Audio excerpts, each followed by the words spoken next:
Hello, everyone. My name is Morgan Hobson. I'm the Global Education Advisor at TU and the CGE. Today, we're going to do a presentation on studying abroad as an arts and sciences student. And we have a couple of returnees here who are joining us who will, after a brief presentation, speak about their own experiences studying abroad, and then we can have a Q&A session and answer any and all questions. So let me share my screen.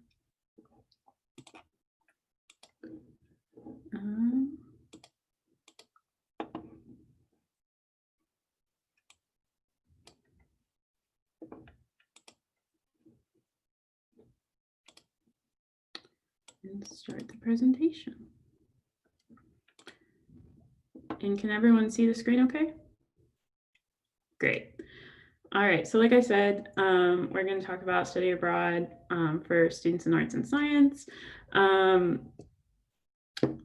made a joke yesterday that, we're doing each of these presentations for each of the colleges because some, majors or some programs have some, quirks when it comes to study abroad, and just to try and like point those out for students.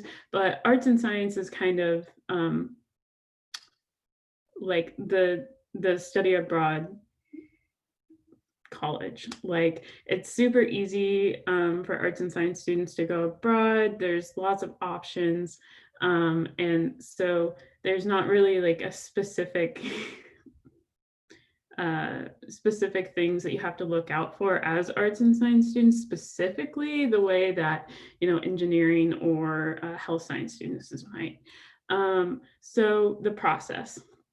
The first thing you're going to do when you know that you're interested in study abroad is that you're going to meet with your academic or faculty advisor and tell them that you're interested in study abroad. You're going to sit down with them. You're going to determine which kind of classes you can take abroad, kind of look at like where you are right now, what classes you've taken, what classes you still need to take to complete your degree.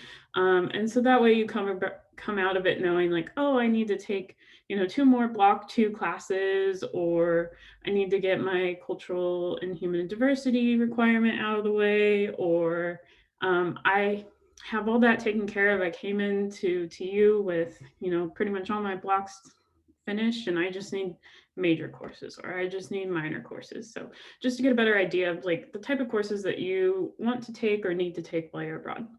So after you know that, you can start, the research phase, looking into all of our programs. And we do have a lot of programs all over the world, as you'll see when I get later into the presentation.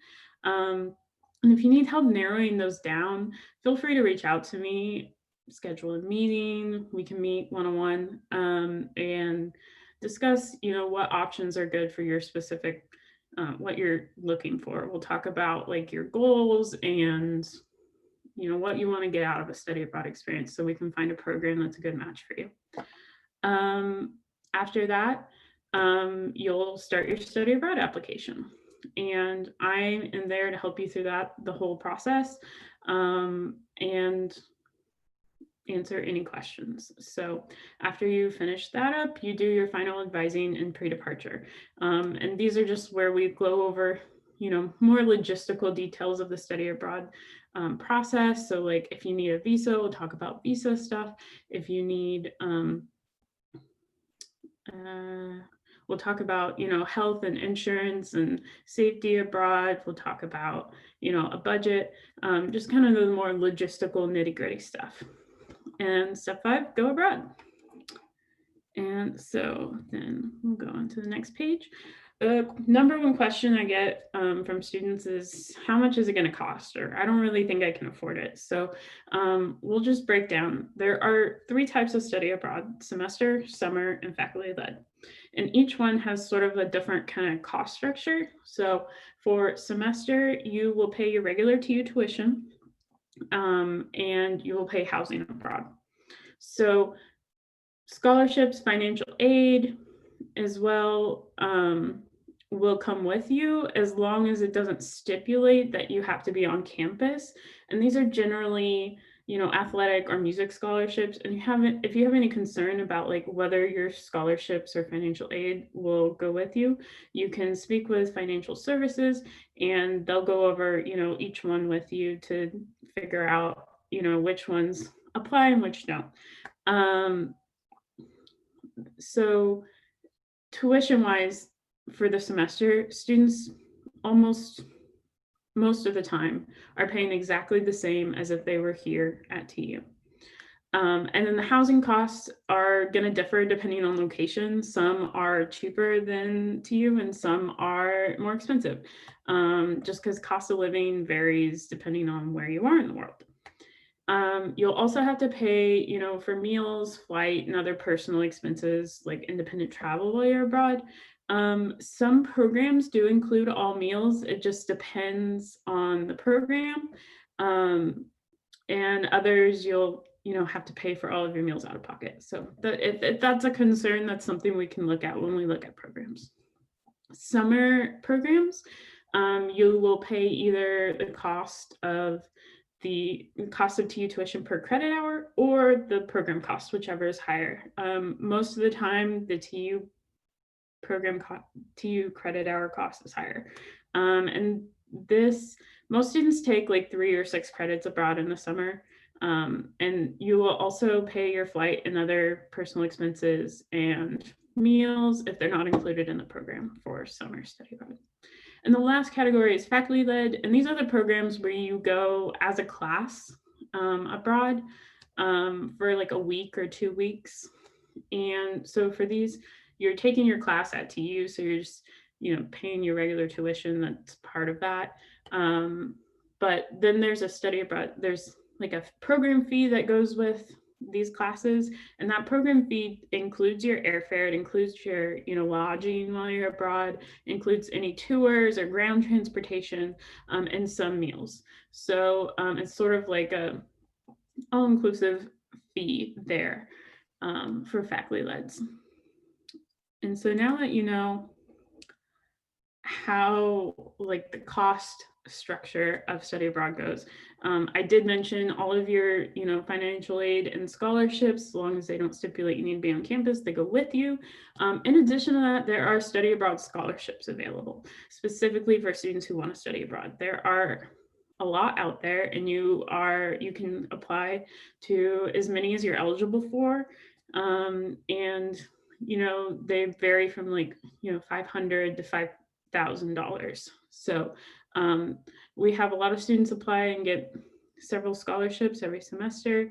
There are external scholarships that you can apply for, and we have a long list of those available on our website, as well as program specific scholarships. So some of the programs that we work with offer their own scholarships that you can apply for if you're going on the program. And then there are CGE scholarships. So one that we have is the Ambassador Scholarship. So if you go on any of our exchange programs, you can, you'll automatically get this $1,500 scholarship. You don't even have to apply for it. You just go on an exchange program. And then we also have a critical need scholarship, and determining whether your critical need is a conversation to have with financial aid. And this is one that you would have to apply for. And I'd just like to say, I love helping students with scholarship applications. So if you're like in the throes of it and you need help, or, don't know what to, just want some help with wording, or, the application process or whatever, just let me know. One of my favorite things to do is help students with their scholarship applications. So I'm just going to briefly go into some programs. I just have 3 I want to highlight here. Because arts and science, there are so many different majors in arts and science, and there are, lots of different options for arts and science students. I can't go into all of our programs. We would be here for hours. So I've just picked 3 that, fit with a lot of the majors within the arts and sciences college, and that I want to highlight and, speak about real quickly. And then if you have questions about other programs at the end, we can discuss those. So the first one is Amadis El Alaouen University. It is in Ifrane, Morocco, which is in the mountains of Morocco. I like to highlight this program because this is where I studied abroad when I was a student. So I could talk about it all day, but I'm not going to. Basically, it's an English language university. It's in the mountains. All of your courses are in English with Moroccan students. They're really well known for social sciences. They're a small private college, and they are good matches for TU anthropology, economics, English, history, media studies, political science, psychology, sociology, or women and gender studies. So they have a lot of courses in those kind of areas for students. CIS Mahidol University in Bangkok.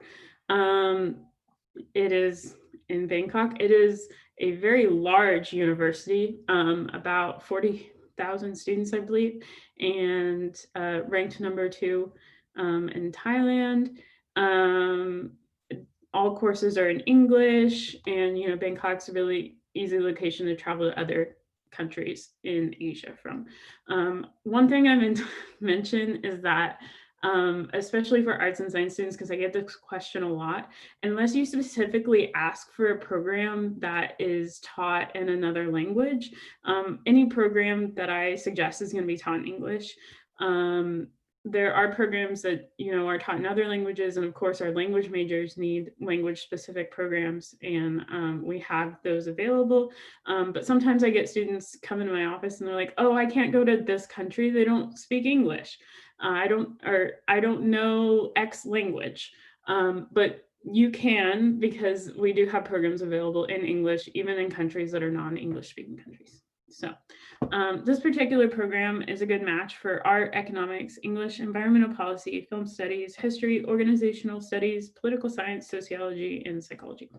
So the next one is University College Dublin. And this is another large university. It is in Dublin.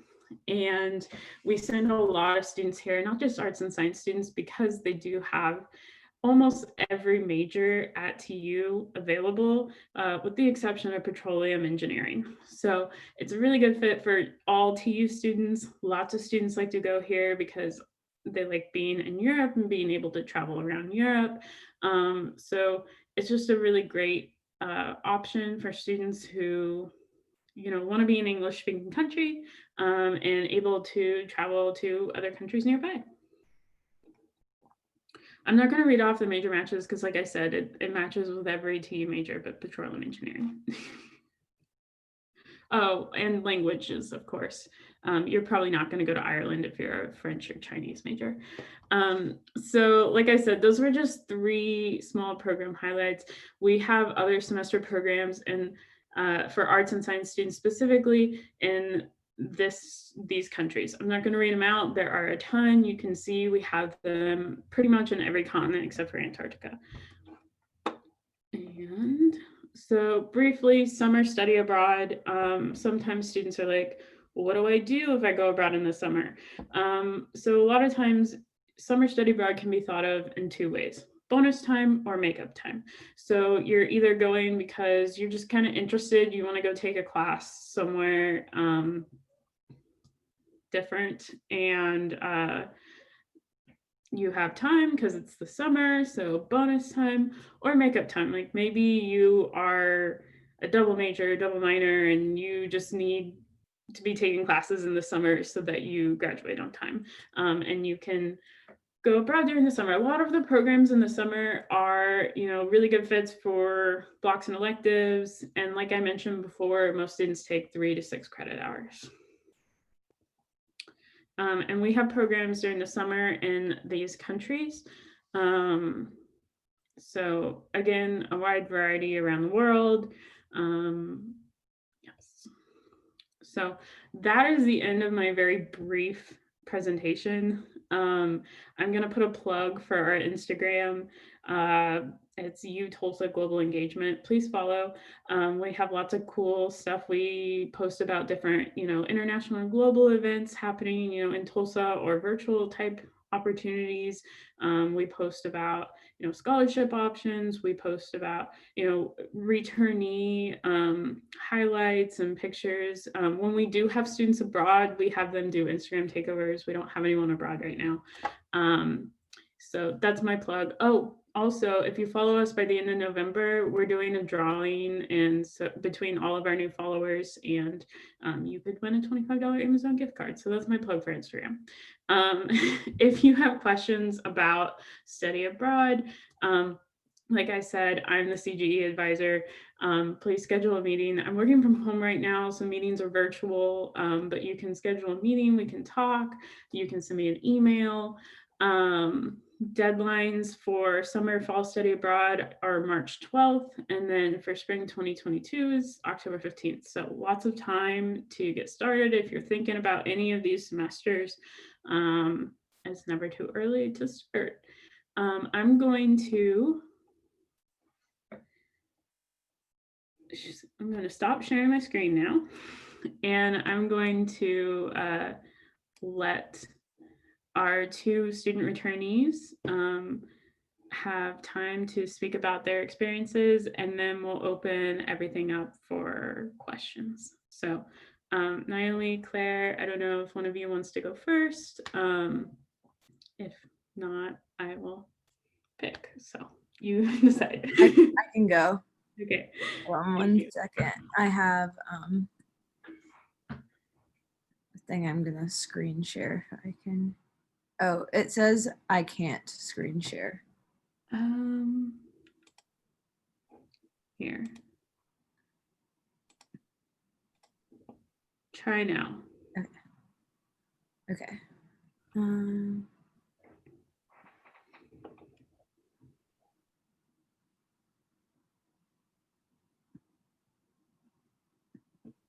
Sorry, 1 second. Well, basically,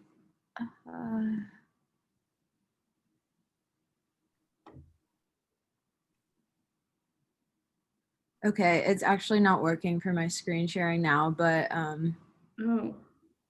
oops. I think it's like a thing with my computer, I think, that says I have to restart Zoom. So my bad, but I can still talk. Okay. Just some more pictures.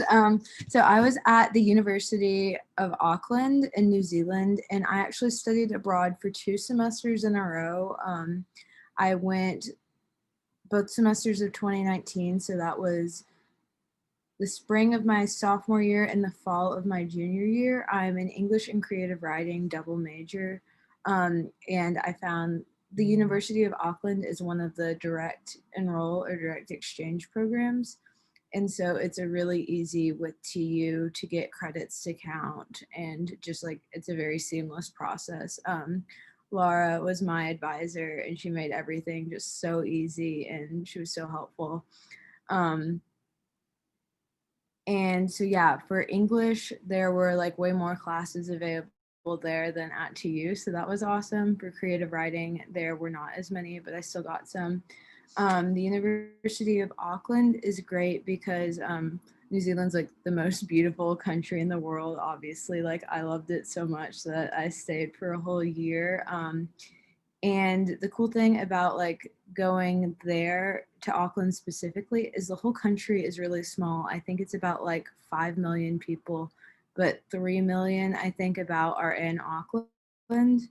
And so where you are based out of, it's like an actual city, and it's a pretty nice city. It's the biggest city I have lived in. And so you get all that urban advantage with things to do and like so many choices. There's so much food, so like every kind of food you could want and for cheap. But then there's so much nature nearby.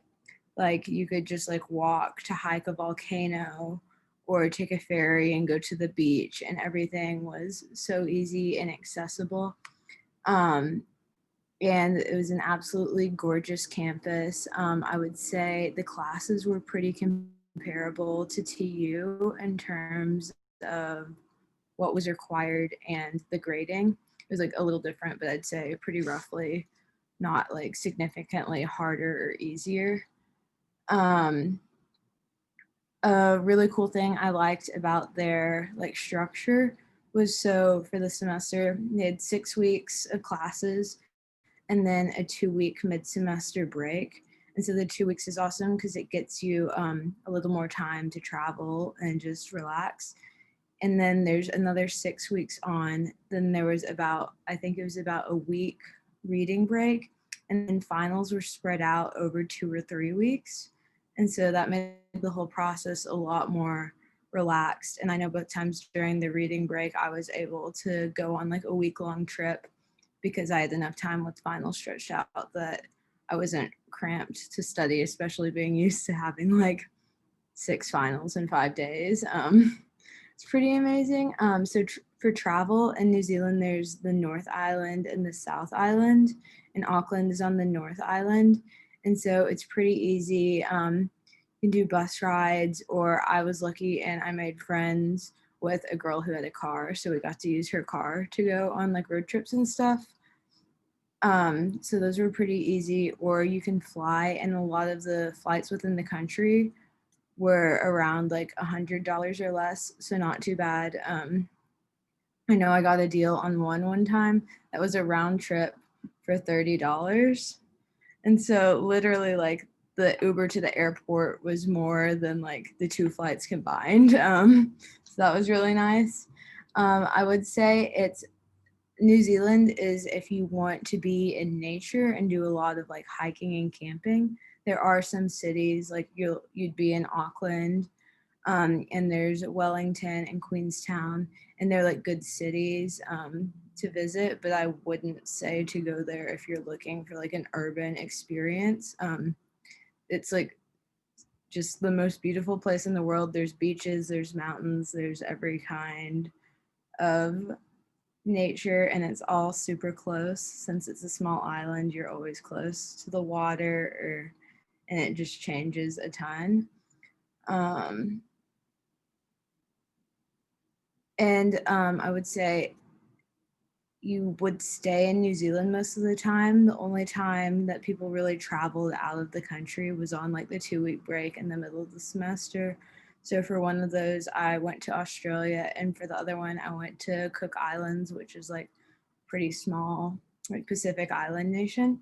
And so that was good time for that. But since it is kind of isolated, you'll be in just the one country for most of the time. And the things I like wish I knew, which I kind of got ahead of time, so luckily I was able to use. But their semesters, because the seasons are different, are pretty off from ours. So our spring semester is their fall, and so it starts at the beginning of March and goes until the beginning of July. And then since I stayed a year, but I was there on their winter break, there was only 3 weeks in between semesters for me. And then the next one starts at the end of July and goes until about the middle of November.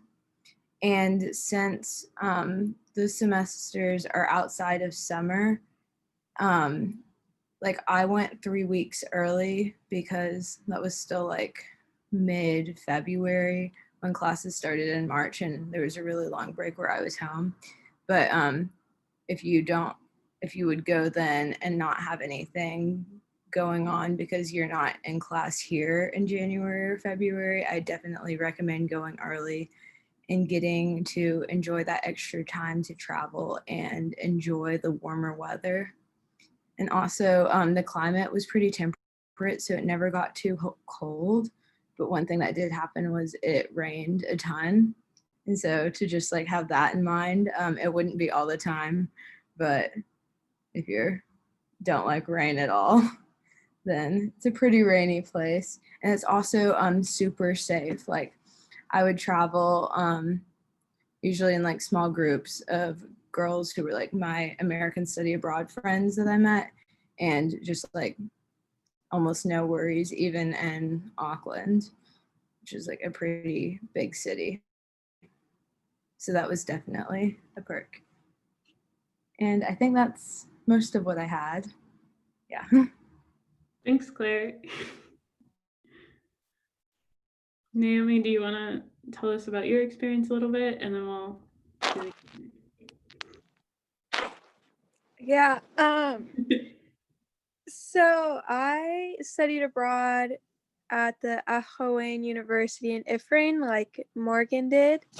I unfortunately studied abroad this last spring, so I didn't get to finish my study abroad experience. I got about, I'd say, halfway through. Um, yeah, I think it was one of the best experiences I've had at TU.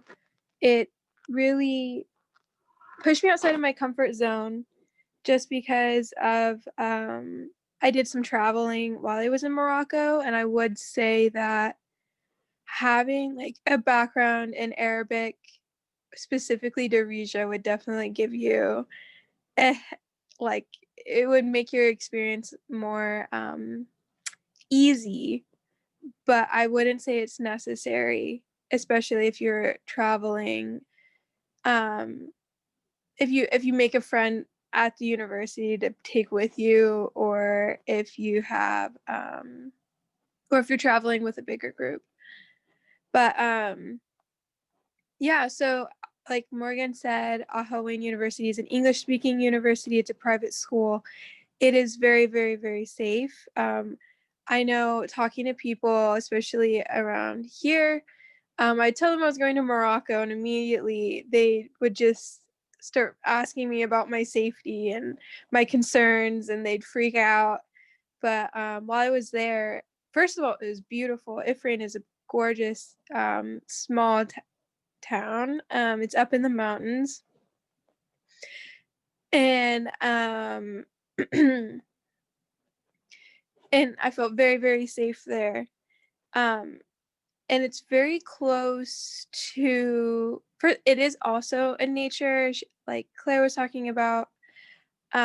You're basically just surrounded by like forest, and but of course it is a town, so you have like a shopping center and everything. Like you have access to everything that you would need.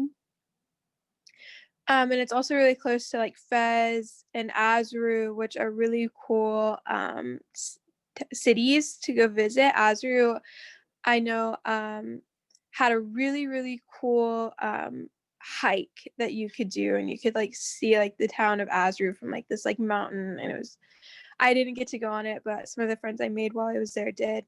And then Fez is just the coolest place ever, I think. It's like ancient. It's like this ancient city. There's just so much history in Morocco, which I think is the coolest thing. But traveling, they don't have Uber, so you have to do their taxi system, which is a really great learning experience. Um, and so it's just kind of like you have petite taxis and grand taxis, and petite taxis go within the city, and then grand taxis go in between cities. Um, it's a whole thing, but it's definitely doable, and it's very, very affordable. So traveling within Morocco is very, very cheap, and then traveling outside of Morocco, if you're going to Europe, is also very cheap. Like if you're traveling from Fez, which is like an hour or so away from Ifrane, to like London, that's like $60 US dollars round trip. It's traveling is so accessible. And then traveling from Fez to traveling from Ifrane to Fez is like $5 US dollars per person, basically. So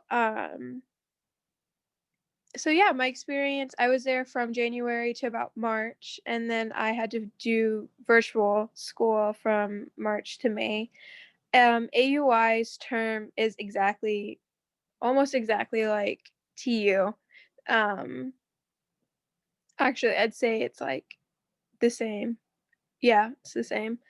And I know Morgan emphasized like, oh, it's great for arts and sciences majors, but a lot of like my study abroad peers and friends were like engineering and like STEM majors.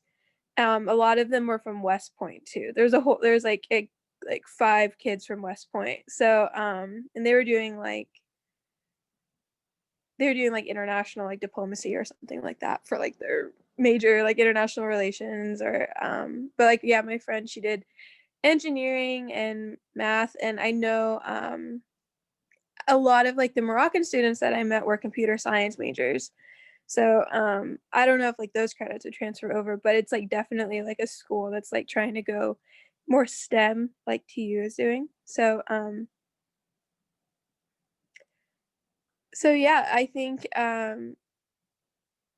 the questions that I got asked the most were about my safety, and Morocco is very, very safe. I mean, you just have to follow like the cultural norms of the country. I think that's like the most important. Um, the food is amazing and it's also very cheap.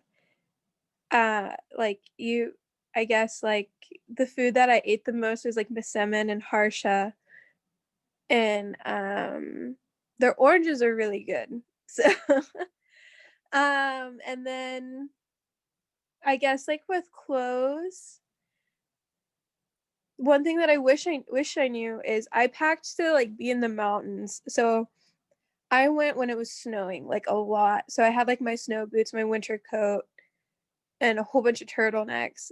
But I just for some reason didn't think about the fact that like Morocco isn't all mountains. So like it would be like 60 degrees or like 70 degrees in Ifrane and like 95 degrees in Fez.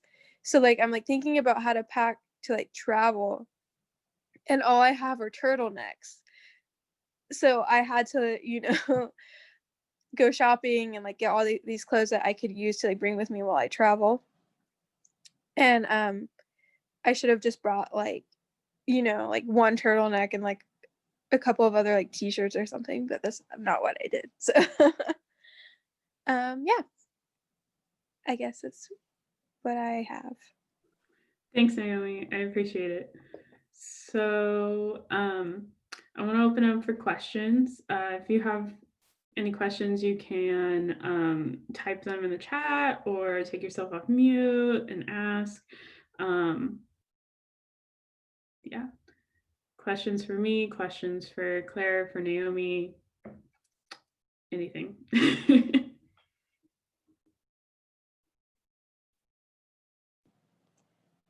Wait, I do have another helpful thing to say.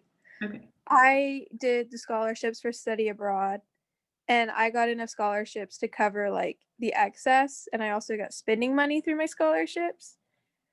And it is very easy, or I wouldn't say it's easy. You just have to write a whole bunch of essays. But the program that TU does with Amadis for Ahaween University, it's like a program, but it's also direct enroll. So like I was kind of like an exchange student, but not.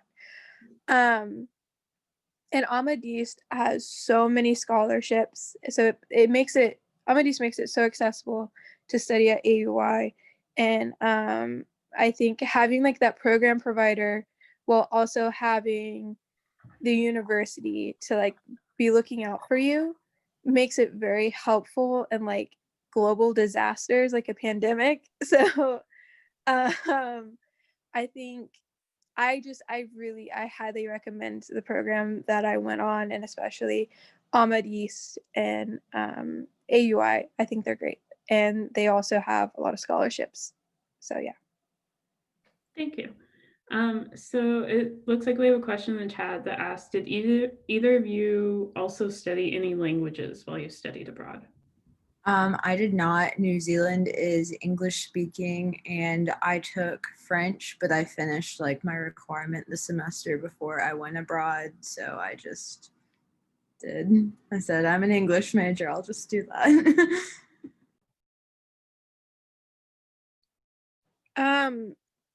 So I was going to study French while I was in Morocco, but I ended up dropping my French class and trying to take a beginner's Arabic class. Um, but I withdrew from that class when I came home because Arabic was just really, really hard for me to study. And it was kind of like, I just would not do well if I studied from home. So I withdrew from the class, but I took about like 3 months of it or something like that. And I studied Arabic. Yeah. Thank you. And any other questions? Zach, can I ask what your major is?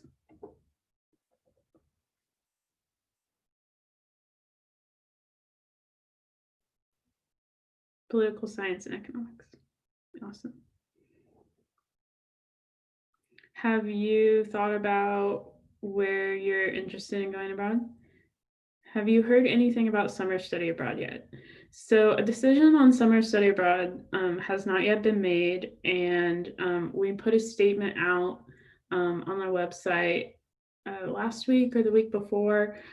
Basically, we're going to continue to, monitor the situation worldwide and see how things go, and plan to make a decision around March 1st about the viability of summer study abroad.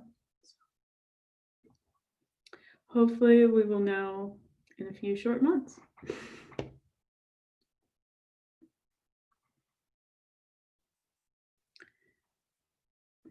So Zach, let's see. No other questions. Okay, well then we will wrap this up. Thank you very much to Claire and Naomi for taking your time out of your day to come speak about your experiences. And thank you everyone that joined us, and hope you have a great day. Thank you.